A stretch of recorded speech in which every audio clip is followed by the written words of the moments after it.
The world is in the middle of a renewable energy revolution, and the numbers speak for themselves. By the end of 2024, global renewable energy capacity reached an astonishing 4,448 gigawatts, a 15% jump from the year before. This growth wasn't just a coincidence. It was powered almost entirely by solar and wind energy, which together made up as much as 99% of all new capacity added.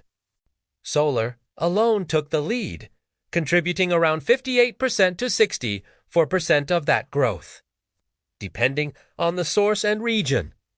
Wind energy wasn't far behind either, setting a new global record with 117 gigawatts added in a single year. But, as impressive as that sounds, we're still falling short.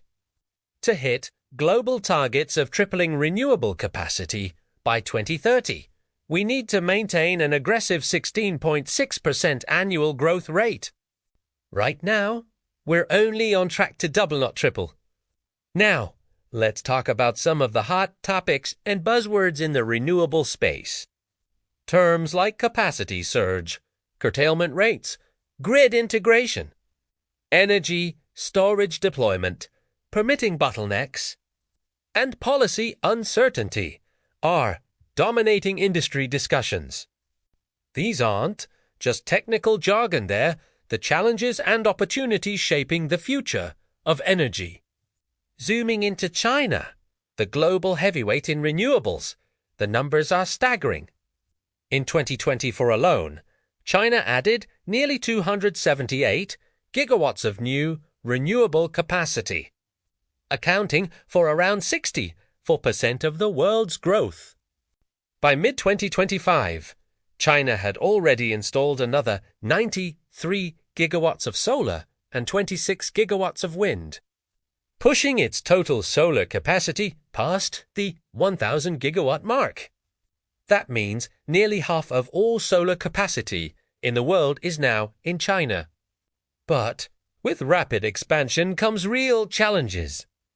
In western regions like Tibet and Qinghai, curtailment has become a serious issue. Solar curtailment rose to 6.6% and wind to 5.7% due to limited grid infrastructure.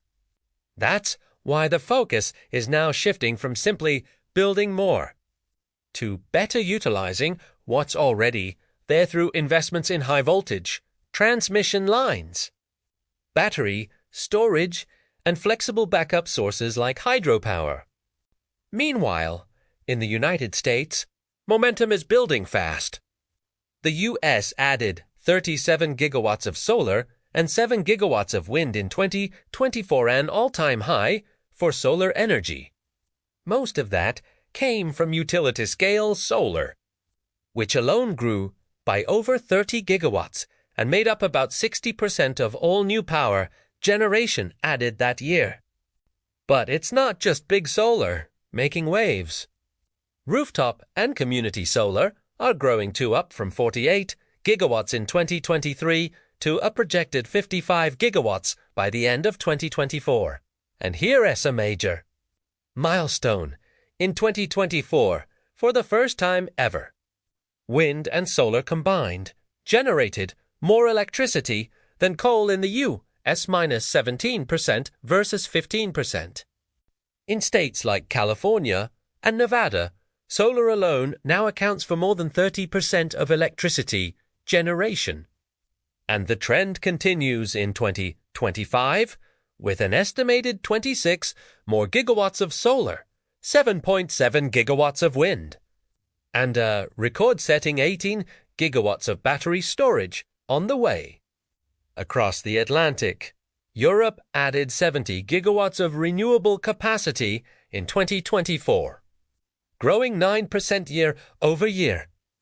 Wind power surpassed coal for electricity generation in the final quarter of the year, a landmark moment for the continent. To build on this momentum, new policy packages are aiming to streamline permitting and accelerate offshore wind projects. In India, the Gujarat Hybrid Renewable Energy Park is one to watch. It's expected to deliver a whopping 30 gigawatts of combined solar and wind capacity by 2026, with the first gigawatt already online as of March 2024 and in the US. Massive projects like Sunzia Wind and Sunrise Wind are underway, both connected to modern HVDC transmission lines and expected to be operational within the next few years. But even with all this progress, serious challenges remain. One of the biggest is curtailment, where available renewable energy simply can't be used because of grid limitations. Without significant upgrades to our transmission networks and better energy storage, this underutilization will only get worse. That's why storage and grid modernization are front and center right now.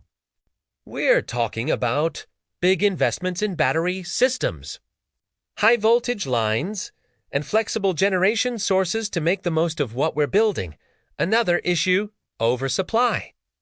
Global solar panel manufacturing capacity has ballooned to over 1,100 gigawatts, more than double what the world actually needs in the short term. That's led to collapsing prices and tough times for manufacturers, especially those outside China. And even when supply is ready to go, there's the red tape, permitting delays, unclear policies, and slow grid approvals continue to hold back wind projects, particularly offshore, in both the US and Europe. So, where do we go from here? The path to tripling renewable energy capacity by 2030 is steep, but it's not impossible. The world is clearly moving in the right direction, with momentum in China, the US, Europe, and India all pushing the envelope.